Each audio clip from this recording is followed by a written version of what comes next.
ఏదైనా ఎక్కడైనా నిండుదనం రావాలి అని అంటే ఆ ఇంటి పెద్దలు ఉండాలి అంటారు. ఇవాళ నిజంగా నాకు మనస్ఫూర్తిగా నేను సినిమా ఇండస్ట్రీకి వచ్చిన తర్వాత, సినిమా ఇండస్ట్రీలో నేను సక్సెస్ అయిన తర్వాత ఈ రోజు వరకు కూడా మనస్ఫూర్తిగా మామయ్య గారు అని పిలుచుకోబడే పూజ్యులు పెద్దలు డాక్టర్ దాసరి నారాయణరావు గారు, ఇవాళ మనం పెద్దలను సన్మానించుకుంటున్నటువంటి మనందరి మనసులో ఉన్న ఏకైక గ్రేట్ హీరోయిన్ జమున గారు, అట్లాగే great artist legend Kaikala Satyanarayana గారు, అట్లాగే శ్రీకాంత్, అట్లాగే విజయ్ చంద్ర అన్నయ్య, అట్లాగే ఎస్వి కృష్ణారెడ్డి గారు, పరుచూరు గోపాలకృష్ణ గారు, పరుచూరు వెంకటేశ్వర. ఇవాళ ఇల్లు పరిపూర్ణంగా ఉందంటే కారణం మామయ్య గారు. హృదయపూర్తిగా మీకు కృతజ్ఞతలు తెలియజేస్తున్నాను అల్లుడిగా. ఎందుకంటే మీరు you made our day today. ఇవాళ ప్రత్యేకంగా ఉంది, నిండుగా ఉంది. కార్యవర్గ సభ్యులకు, సదస్సులకు, మెంబర్స్కి అందరికీ కూడా ముందుగా నా కృతజ్ఞతలు తెలియచేసుకుంటున్నా. ఎందుకంటే ఈ 50 సంవత్సరాల నట జీవితంలో గోల్డెన్ జూబ్లీ, సిల్వర్ జూబ్లీలు, సన్మానాలు ఎన్నో చేయించుకున్నా మన కుటుంబ సభ్యులు, మన వాళ్ళందరి మధ్య ఈ సన్మానం జరగడం అనేది ఎంతో మరుపురానటువంటి మధురమైన సంఘటన అనుకుంటున్నా. మరి దాసరి దర్శకరత్న నారాయణరావు గారు, మా కైకాల సత్యనారాయణ గారు అంటే సిపాయి కూతురు ద్వారా మొట్టమొదటిసారిగా నా పక్కన హీరోగా నటించడానికి జమున గారు ఒప్పుకున్నారు అని ఇప్పటికీ పరమ సంతోషంగా చెప్పుకునే మా సత్యనారాయణ గారికి అందరికీ కూడా శుభాభివందనాలు. నేను ఎక్కువగా మాట్లాడలేను. వృద్ధాప్యం వచ్చినా 80 ఏళ్ళు వచ్చినా హాయ్ చాలా యాక్టివ్గా ఉన్నాను. బాగా ఒక 2 కిలోమీటర్లు నడిచేస్తూ ఉంటాను. ఇప్పుడు ఎవరు సపోర్టు అక్కర్లే, చెయ్యి పట్టుకోబోయారు. అక్కర్లేదు, మొక్కల నొప్పులు లేవు, తిరిగి ఆ నొప్పులు కూడా పోయాయి. కాకపోతే వృద్ధాప్యానికి గుర్తుగా కొంచెం డెంటల్ ప్రాబ్లము నిన్న రాత్రి స్టార్ట్ అయ్యింది. అందువల్ల ఎక్కువగా ప్రసంగించలేకపోయినా, మరి ముఖ్యంగా ఈ కమిటీ వచ్చాక కొత్త కమిటీలో చాలా అద్భుతమైన మంచి కార్యక్రమాలు చేస్తున్నందుకు అంటే మన అందరిది అటువంటి ఈ సమస్యకి రాజేంద్ర ప్రసాద్ గారు వచ్చాక అన్నిటికంటే నేను ఈ వేదిక మీద ఆయన్ని మనసారా ఎందుకు అభినందిస్తున్నాను అంటే మామూలుగా డైరీలు వేయడం, మెడికల్ ఎయిడ్ ఇవ్వడం ఇవన్నీ ఉన్నాయి. కానీ వృద్ధాప్య పెన్షన్ అనేది చాలా రెగ్యులర్గా చాలా బాగా చేస్తున్నారు. శివాజీ రాజా గారు అలాగే పంపేది ఇవే కాదు, సెక్రటరీ కదా రెగ్యులర్గా పంపుతుంటారు. అందుకనే ఆ రోజున డైరీ రిలీజ్ అప్పుడు నేను కూడా వృద్ధాప్య పెన్షన్ స్కీములో 1,00,000 రూపాయలు ఇస్తాను అని చెప్పి ఆ రోజున నేను వాగ్దానం ఇచ్చాను. ఇవాళ చెక్కు కాలేదు కానీ మళ్ళీ ఇంకొకసారి ఆపర్చునిటీ తీసుకొని తప్పకుండా అందజేస్తాను. జమున వాగ్దానం చేస్తే నిలుపుకుంటుంది, అది మాత్రం ఖచ్చితం. కాకపోతే వెనక ముందు అంతే. ఏదేమైనా చాలా ముఖ్యంగా అభినందించవలసిన విషయం, మన మధ్య తిరుగాడుతున్నటువంటి మన ప్రియతమ నాయకులు రామారావు గారు కానీ, నాగేశ్వరరావు గారు కానీ ఎందరో చూస్తూ ఉండగానే ఒక వృద్ధాప్యంతో కాదు, యంగర్ జనరేషన్ కూడా 2014 అనుకుంటా, ఎంత బ్యాడ్ ఇయర్ అంటే ఎంతమంది మన కళాకారులు యంగర్ జనరేషన్ పీపుల్ కూడా మరి కొందరు ఆత్మహత్య చేసుకోవడం, చనిపోవడం, ఇటువంటి దురదృష్టకరమైనటువంటి సంఘటనలు మనం చూసాము ఈ రోజున. అందువల్ల ఉన్నటువంటి ఈ సీనియర్ కళాకారుల్ని ఆదరించడం, గౌరవించుకోవడం అనేది ఒక సత్సాంప్రదాయం. దాన్ని అద్భుతంగా ఈ రోజున నేనే కాదు, కైకాల గారు ఇంకా కొందరు ఉన్నారు, మరి హేమలత గారు, ఆమె లేని పిక్చర్ అంటూ లేదు. రామారావు గారికి తల్లిగా అనేక వందల పిక్చర్లు చేశారు. అటువంటి వారిని కూడా మరి వారు రాలేకపోయినా కనీసం మనమైనా వెళ్ళి అక్కడ ఒక శాలువా కప్పి ఓ పండు ఇస్తే చాలా బాగుంటుంది. నేను కూడా వెళ్ళి చూశాను. హేమలత గారిని 90 సంవత్సరాలు దాటాయి, బట్ మనసులో ఉన్న హెల్త్ బాగుంది చాలా బాగుంది. కనుక ఇటువంటి సత్సాంప్రదాయాలని పాటిస్తున్నందుకు మన రాజేంద్ర ప్రసాద్ గారిని అలాగే కమిటీ సభ్యులందరినీ కూడా మనసారా అభినందిస్తూ ఇంత గౌరవాన్ని నాకు ఇచ్చినందుకు మరొకసారి మరింత వృద్ధిలోకి రావాలి మీ డైనమిక్ లీడర్షిప్తో. లీడర్ అంటే పొలిటికల్ కాదు, కళాకారుల లీడర్ కాబట్టి ఈ సంస్థని మరింత ముందుకు నడిపించాలి. ఒక మంచి పని చేసినప్పుడు ఫండ్స్ గురించి ఆలోచించక్కర్లే, అవే వస్తాయి. మనసున్న మహారాజులు ఎందరో ఉన్నారు, ముందుకు వస్తారు, సంస్థ బాగుంటుంది. పేద కళాకారులకి మంచి అభివృద్ధి పథకాలు కానివ్వండి, పెన్షన్స్ కానివ్వండి, చక్కటి సాంప్రదాయం నాకు చాలా ఇష్టమైంది. మరొకసారి అందరికీ కృతజ్ఞతలు, అభినందనలు. అందరికీ నమస్కారం. పూర్వం మద్రాసులో ఒక ట్రెడిషన్ ఉండేది. పిక్చర్ పూర్తయిపోయిన తర్వాత ఫస్ట్ కాపీ మీద వచ్చిన తర్వాత ఇండస్ట్రీలో అందరినీ, మా టెక్నీషియన్స్ అయితే ఆర్టిస్టులు అందరినీ వేసి అందరినీ పిలిచి ఒక 2-3 ప్రివ్యూలు వేసి అందరికీ చూపించేవారు. ఆనవాయితీగా ఉండేది. అలా చూడడం, దాంట్లో పలానా టెక్నీషియన్ ఎలా చేశారా, పలానా ఆర్టిస్ట్ ఎలా చేశారా అని అందరికీ అవగాహన అయ్యేటట్టు ఉండేది. అందరూ తెలుసుకునేవారు.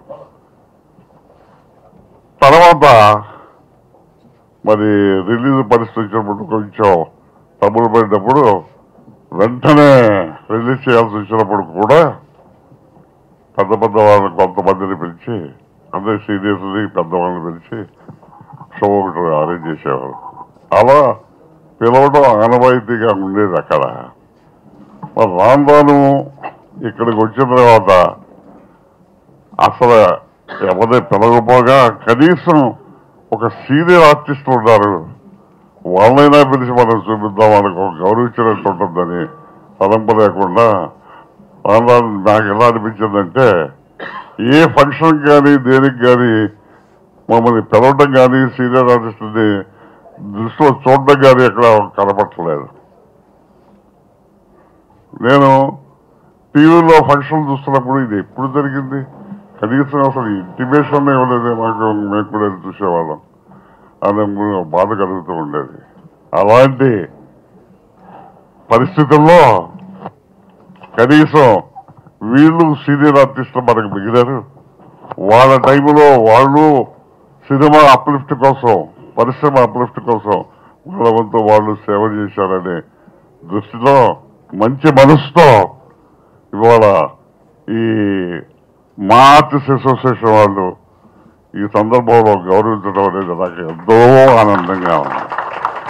కనీసం ఈ యంగ్ టీం, ఈ ప్రెసిడెంట్ ప్రసాద్ గారి, సెక్రటరీ శివాజీ గారి, నరేష్ గారి, కమిటీ మెంబర్స్ గారి, మా అసోసియేషన్ కానీ అది గమనించి చక్కని టెన్షన్, చక్కని వాళ్ళకి ఎందుకు థాట్ వచ్చిందో కానీ వాళ్ళకి మేము ప్రతిసారి ప్రతి ఒక్కరికి చేతెత్తి నమస్కరిస్తున్నాం.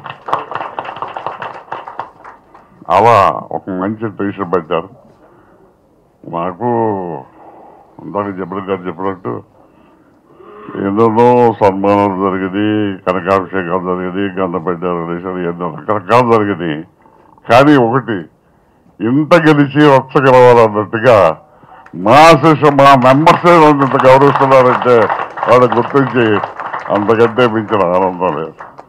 ఎన్నో సన్మానాలు పెట్టు ఇదొకటి ఒక ఇబ్బంది అనిపిస్తాను నేను అంత. దట్టు మా అబ్బాయి నారాయణరావు చేతుల మీదుగా మీ అందరూ అబ్బాయిని ముద్దుగా పెంచుకుంటారు. అతని ఆధ్వర్యంలో అతని చేతుల మీదుగా ఇంత సన్మానం చేయించారంటే నేను మర్చిపోలేను.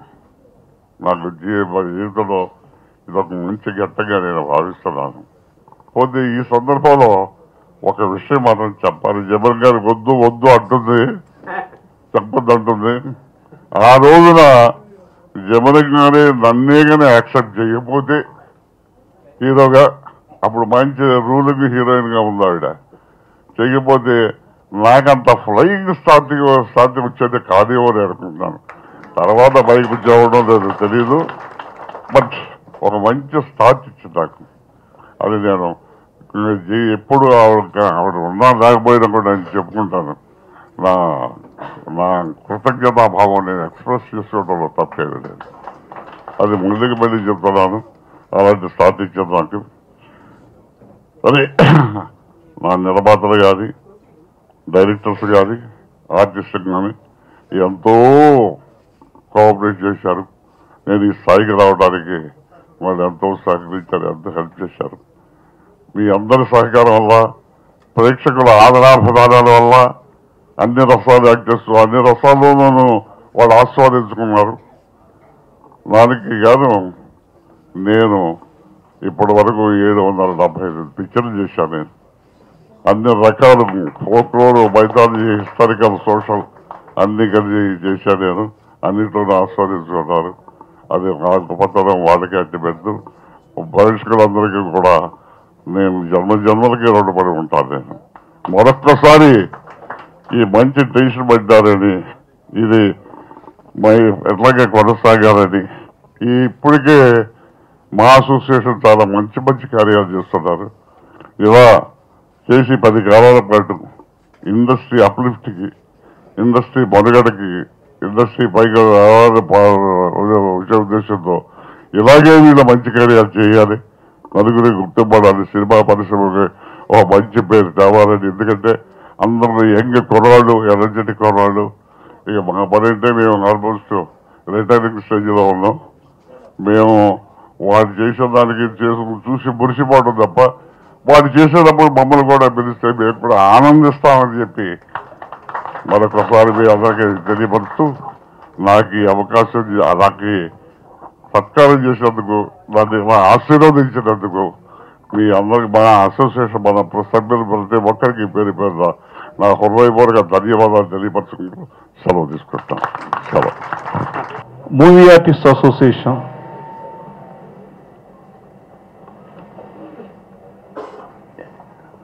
ప్రారంభం మెడ్రాస్లో జరిగిన ఎన్నో ఆటుపాట్లను ఎదుర్కొని తెలుగు సినీ ఆర్టిస్ట్ అనేది హైదరాబాద్ వచ్చిన తర్వాత మూవీ ఆర్టిస్ట్ అసోసియేషన్గా రూపాంతరం చెంది ఒక చీకటి సమయంలో మూవీ ఆర్టిస్ట్ అసోసియేషన్ ప్రారంభమైంది. అంటే రామానాయుడు స్టూడియో డబ్బింగ్ థియేటర్ దగ్గర సమావేశం ఏర్పాటు చేస్తే సమావేశం ఏర్పాటు చేసిన తర్వాత లైట్లు ఆరిపోయినాయి, కరెంటు పోయింది. అయినా సరే కంటిన్యూ చేస్తూ ప్రభాకర్ రెడ్డి గారు మొత్తం గుమ్మడి గారు అందరూ ఉన్నారు. అలా ప్రారంభమైంది. ఇది వైజాగ్ నుంచి వస్తూ ఫ్లైట్లో మా నామకరణం జరిగింది.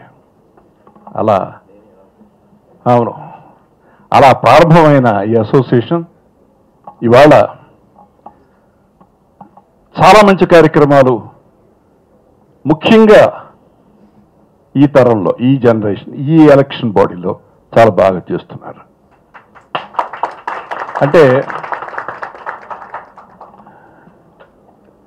ఈ అసోసియేషన్లో చాలా కోటీశ్వరులైన హీరోలు ఉన్నారు, కోట్లు తీసుకుంటున్న హీరోలు ఉన్నారు. అలాగే ఆర్థికంగా ఇబ్బంది పడుతున్న ఆర్టిస్టులు చాలామంది ఉన్నారు. అందులో ముఖ్యంగా పాత ఆర్టిస్టులు, చిన్న చిన్న వేషాలు వేసిన వాళ్ళు, ఇవాళ వాళ్ళు ఎక్కడున్నారో అడ్రస్లు తెలియక ఉంటున్న వాళ్ళు. ఎందుకంటే నాకు తెలుసు, నేను ఎప్పుడు పబ్లిక్గా చెప్పలేదు, ఇప్పుడు కూడా చెప్పను. ఎక్కడెక్కడో మారుమూల ఉన్న 24 మంది ఆర్టిస్టులు నేను చెప్పా ఒకసారి మురళీమోహన్తో, మురళీమోహన్ ఇలా చేస్తున్నాను, మీరు ప్రతి నెల ఆదుకోండి, ఆదుకోవడానికి మీకు ఫండ్స్ లేకపోతే పెద్ద హీరోలు ఉన్నారు, కావాలంటే మనందరం వెళ్ళి అడుగుదాం అన్నాం, జోలి పడదాం. జస్ట్ ఒక ఫిక్స్డ్ 10 crores ఫిక్స్డ్ డిపాజిట్, దాని మీద వేసి వచ్చే ప్రతి రూపాయి వాళ్ళ కోసం ఖర్చు పెట్టండి. ప్రొడ్యూసర్స్ కౌన్సిల్లో 14 కోట్లు నేను ఏర్పాటు చేయగలిగాను. ఈ రోజున ప్రతి ప్రొడ్యూసర్కి హెల్త్ ఇన్సూరెన్స్ జరుగుతోందంటే 3 లక్షల రూపాయల వరకు సంవత్సరానికి భార్య, భర్త, కుటుంబం హెల్త్ ఇన్సూరెన్స్ జరుగుతుందంటే అలాంటి ఒక ఫిక్స్డ్ అమౌంట్ని వేయడమే జరిగింది. నీ హయాంలో అది చెయ్యి అని చెప్పి నేను అప్పుడు మురళీమోహన్ కోరాను. బట్ కారణాలు వాళ్ళు కాలేదు. ఇప్పుడు అదే మళ్ళీ రాజేంద్ర ప్రసాద్ నేను కోరుతున్నాను. ఇది మనం ఈ రోజు ఉంటాం, రేపు ఉండం. ఏదైనా అవసరం వచ్చిందంటే వాళ్ళకి 1000 రూపాయలు ఇస్తారు, వీళ్ళకి 1,00,000 రూపాయలు ఇస్తారు, వాళ్ళకి 50,000 ఇస్తారు, తాత్కాలికంగా జరిగిపోతుంది. మనం ఉన్నా లేకపోయినా సంస్థ నడవాలి అంటే ఒక ఫిక్స్డ్ డిపాజిట్, దాని నుంచి వచ్చే ఇన్కమ్ చాలా ఉపయోగపడుతుంది. అది జరగాలని, ఎందుకంటే చాలా యాక్టివ్గా చేస్తున్నారు. ముఖ్యంగా పెద్దవాళ్ళని గౌరవించడం అనేది, తర్వాత పేదవాళ్ళని ఆదరించడం అనేది, ఈ 2 కార్యక్రమాలు చాలా మంచి కార్యక్రమాలుగా నేను భావిస్తూ ఈ సంస్థ చేస్తుంది. మరిన్ని చేయాలని కోరుకుంటున్నాను. ఎందుకంటే ఈ మూవీ ఆర్టిస్ట్ అసోసియేషన్ పోయిన ఎలక్షన్లో స్టార్ట్ అయినప్పుడు గందరగోళంతో స్టార్ట్ అయింది, ఇవాళ చాలా ప్రశాంత వాతావరణంలో నడుస్తుంది. ఇక ఈరోజు కార్యక్రమం చాలా మంచి కార్యక్రమం. మరి ఈ ఆలోచన ఎలా వచ్చిందో మీకు తెలియదు, కానీ కాకతాళీయమో లేకపోతే ప్లాండో నాకు తెలియదు, కానీ సత్యనారాయణ అంటే మా అబ్బాయి జీవితంలో మొట్టమొదటి రంగేసుకుని హీరోగా వచ్చిన ఆ సినిమా హీరోయిన్ జమున గారు, వీళ్ళిద్దరిని కలిపి ఈ రోజున సన్మానం చేయడం అనేది మరి కాకతాళీయమో లేకపోతే మీ ఇద్దరు మనసులో ఎలా వచ్చిందో నాకు తెలియదు. సత్యనారాయణ జమున గారు కాంబినేషన్. ఆమె సీనియర్ మోస్ట్ ఆర్టిస్ట్, ఆ రోజుకి చాలా పాపులర్ హీరోయిన్. ఆమె నిజంగా ఆమె జీవితం ఆమె వ్యక్తిత్వం ఇండస్ట్రీలో చాలా సెపరేట్. నేను చాలా క్లోజ్గా ఆమెను అబ్జర్వ్ చేసిన వాడిని. ఆర్టిస్టులు కానీ తన లిమిటేషన్ ఎంతవరకు అంతవరకు నటించి వెళ్ళడం తప్పితే ఎవరితోటి ఎక్కువగా మాట్లాడడం, కలుపుకు పులుకు తిరగడం అసలు ఆవిడ కెరియర్లో టోటల్గా జరగలేదు. కొన్ని సందర్భాల్లో చాలా పెద్ద హీరోకి ఆవిడ మీద కోపం వచ్చిన సంగతి కూడా నాకు తెలుసు. ఆవిడని కొన్నాళ్ల పాటు బహిష్కరించిన సంగతి కూడా నాకు తెలుసు. కానీ she was not a heroine at that time, she was a hero. హరనాథరాజుతో కానీ, కృష్ణరాజుతో కానీ, రామకృష్ణతో కానీ జమున గారు ఉంటే చాలు. ఎన్ని 100 days pictures without a big star. That is the greatness of Jamuna గారు. అలా తన్ని తను నిలబెట్టుకుంది, ఎవరికి సరెండర్ గల తలకాయ దించలే. ఏదో సత్యభామ క్యారెక్టర్ ఆవిడలో ఆవహించిందో లేదా ఆవిడని చూసి సత్యభామ చేయాలనుకున్నారో కానీ దెబ్బతినడానికైనా సిద్ధమే, కానీ తలకాయ దించడానికి మాత్రం సిద్ధం కాదు సత్యభామ. అదే క్యారెక్టర్ ఆవిడది కూడా. అలాంటి జమున గారు నిజంగా ఇండస్ట్రీకి ఎన్ని ఇటువంటి అద్భుతమైన పాత్రలు, ఇటు గ్లామరు అటు పెర్ఫార్మెన్స్, ఇట్ వెరీ రేర్. కానీ మనకు దురదృష్టం ఏంటంటే ప్రభుత్వాలు టాలెంట్ను గుర్తించవు, రికమెండేషన్స్నే గుర్తిస్తాయి. ఈ రోజున జమున గారికి కానీ, సత్యనారాయణకి కానీ,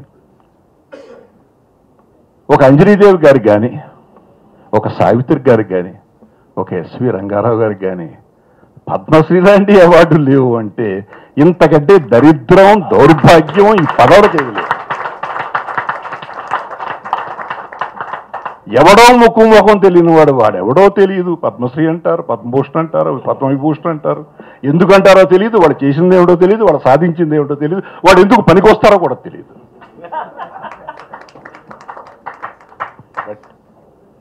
అవి ఇవాళ వాటి విలువ కూడా పోయింది.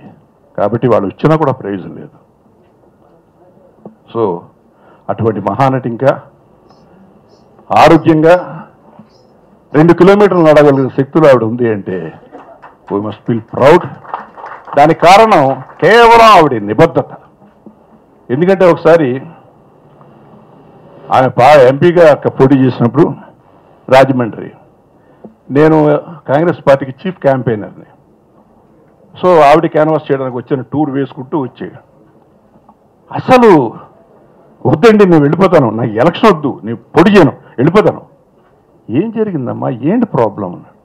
ప్రతి వాడు వచ్చి ఇక్కడ ముట్టుకుంటున్నాడు, ఇక్కడ వచ్చి లవ్ చేస్తున్నాడు, ఇక్కడ చేస్తున్నాడు. అమ్మా మీరు లారీలో ఎక్కి లారీలో తిరుగుతున్నారు, ఇటుపక్క నిలబడాలి జనం, ఇటుపక్క నిలబడాలి. ఒక్కోసారి లారీ కుదుపుద్ది, వాళ్ళు వచ్చి మీద పడతారు. ఎట్లా కుదురుతుంది? సినిమానా ఏంటిది? అలాంటి ఒక సెన్సిటివ్ ఆర్టిస్ట్ ఆమె. అటువంటి ఆర్టిస్ట్ ఈ రోజున మనలో ఉండడం, ఆవిడ ఉండగా మనందరూ పనిచేసామనుకోవడం చాలా గొప్ప విషయం. నాకు చాలా గొప్ప పిక్చర్లు చేసింది ఆమె. అదే చెప్తాను, మనుషులంతా ఒకటి సినిమాకి రామారావు గారికి మదర్గా చేయాలంటే నేనంటే మదర్ ఏంటి అంది ఆవిడ. కాదమ్మా, మదరే కాదు, అసలు సినిమాకి ఆయువు పెట్టది అని నేను లైన్ చెప్తే అసలు ఏ రెస్పాండ్ అయ్యాము చేసింది అంటే ఎంత పెద్ద హిట్టో మీ అందరికీ తెలుసు. ఎన్నో సినిమాలు అలా నాకు అన్నీ. సో ఎన్నో సినిమాలు నాకు చేసి ఆమె, అటువంటి ఆమెని ఈ రోజున movie artist association general body ముందు సత్కరించడం అంటే ప్రతి జనరల్ బాడీకి ఒక విశిష్టత ఉండాలనే ఉద్దేశంతో మీరు చేసే ప్రయత్నాన్ని మనసారా అభినందిస్తూ, ఇక సత్యనారాయణ విషయానికి వస్తే నిజంగా నా అబ్బాయి నేను చేసిన 150 సినిమాలు దగ్గర దగ్గర ఒక 75-80 సినిమాల్లో చేస్తుంటాడు. ఏ అబ్బాయి? ఇక నటుడిగా అతనికి ఉన్న తపన ఒక క్యారెక్టర్ చేయాలనేది. అతను ఎన్నో సినిమాలు బిజీ, సంవత్సరానికి 20 సినిమాలు 25 సినిమాలు చేస్తూ ఉండేవాడు. అయినా సరే ఒక సినిమా అనౌన్స్ చేస్తే అబ్బాయి నేనున్నానా లేదా అంటే 20 సినిమా ఎవరైనా 20 సినిమాలు చేస్తున్నాను 20 ఎక్కల్లా ఇవాళ 2 సినిమాలు చేస్తాను వెళ్ళి నాకు సినిమా కావాలంటే ఆలోచిద్దామండి. అలా కాకుండా ఆఫీస్కి వెళ్ళి నాకు క్యారెక్టర్ కావాలి ఈ సినిమాలో లేకుండా నువ్వు చేస్తావని, నా దగ్గరే కాదు ప్రతి రెగ్యులర్ కంపెనీలో అతను చేసే కంపెనీలో, అది ఆ మనిషికి ఉన్న ఆ తాపత్రయం నేను సత్యనారాయణలో చూడగలిగాను, రామలింగయ్య గారిలో చూడగలిగాను. అంటే ఆర్టిస్ట్కి ఉండే ఒక దుగ్ధ, నేను ఉండాలి, నా బ్యానర్లో నేను లేకుండా ఉండకూడదు. అలా తనకి ఆ వృత్తి పట్ల ఉన్న గౌరవం, ఎన్ని రాత్రులు చేశాము, 2 గంటలు 3 గంటలైనా ఎలాంటి ఇది లేకుండా పనిచేసినటువంటి వ్యక్తి. ఎన్ని సినిమాలు, నా గర్వం ఏంటంటే నా తాతామాడు సినిమాకి హీరో, మొట్టమొదటి సిపాయి కూతుర్లో హీరోగా వచ్చాడు, నా సినిమాలో మళ్ళీ తాతామానుడు హీరో. తాతామానుడు తర్వాత చదువు మన సంసారం సాగరం, that is the great performance of Satyanarayana. దానికి అవార్డు వచ్చింది. నిజంగా సత్యనారాయణ చూస్తే ఆ సినిమాలో కంట తడి పెట్టుకుని వాళ్ళు ఎవరు ఉండరు. ఒకటి కాదు, ఎన్ని క్యారెక్టర్లు చేశాడు. రాధమ్మ పెళ్లి కానీ, మనుషులంతా ఊటీలో కానీ, అసలు చేసిన ఒక్కొక్క పాత్రకి సంబంధం లేదు. బట్ అయితే ఇన్ని సినిమాల్లోనూ విలన్గా ఉన్న సత్యనారాయణ నా 75 సినిమాల్లోనూ ఏ సినిమాలోనూ విలన్ కాదు. అలాంటి క్యారెక్టర్ పెర్ఫార్మెన్స్ ఇచ్చాడు. అటువంటి నటుడు అంటే రంగారావు గారు ఒక సమయంలో నువ్వు నా వారసుడు అన్నాడు ఆయన. రే నువ్వేరా నా వారసుడు, ఇంకెవడ లేడు అన్నాడు ఆయన. అటువంటిది నిజంగా రంగారావు గారి వారసుడుగా రుజువు చేసుకున్నాడు పౌరాణిక పాత్రలో. కృష్ణారెడ్డి తీసిన ఘటోత్కజుల్లో చూస్తే అసలు ఘటోత్కజుల్లో కనిపించాడు, ఎమ్మెల్యేలో చూస్తే ఇముళ్ళే కనిపించాడు. అది ఏ క్యారెక్టర్ చేసినా సరే ఇవాళ పౌరాణిక చిత్రాలు చేయకపోవడానికి కారణం ఇలాంటి మహానుభావులు నటులు లేకపోవడమే. మనస్ఫూర్తిగా అటువంటి 2 లెజెండ్స్ని ఈ రోజున మీరు సత్కారం చేసినందుకు మీ అందరినీ మనస్ఫూర్తిగా మూవీ ఆర్టిస్ట్ అసోసియేషన్ని నేను అభినందిస్తూ సెలవు తీసుకున్నాను. Thank you.